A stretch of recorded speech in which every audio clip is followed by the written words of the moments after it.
تو دعائے عہد کی تلاوت جو ہے اسے کبھی بھی نہیں چھوڑنا چاہیے۔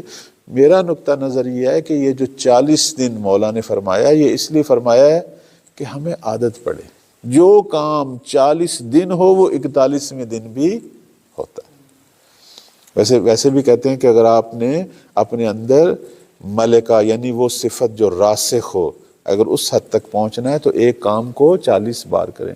کیوں بعض لوگوں میں برائیاں جو ہیں وہ کہتے ہیں جی ہمارے وجود سے نکلتی نہیں، چونکہ انہوں نے اتنی دفعہ کی ہوتی ہیں۔ تو اگر برائی کے خلاف جنگ کرنی ہے تو کم از کم 40 بار جنگ کریں۔ اگر اپنے اندر کوئی اچھی صفت پیدا کرنی ہے تو 40 بار وہ کام کریں۔ جیسے کہتے ہیں اگر کوئی شخص 40 دن اپنی زبان کو گناہ سے بچا لے، آلودگی سے بچا لے، صرف 40 دن اللہ تعالیٰ جو ہے خود اس کا معلم بن جاتا ہے، خود اس کے وجود میں پروردگار جو ہے وہ علم اور حکمت کے جو ہے وہ چشمے جو ہے خدا کھول دیتا ہے۔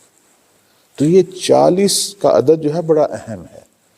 تو مولا جو ہے فرماتے ہیں کہ 40 دن اپنے امام سے، اور میں یہ سمجھتا ہوں کہ جو شخص 40 دن بیعت کرے گا وہ اصل 41واں دن بھی بغیر بیعت کے نہیں گزار سکتا۔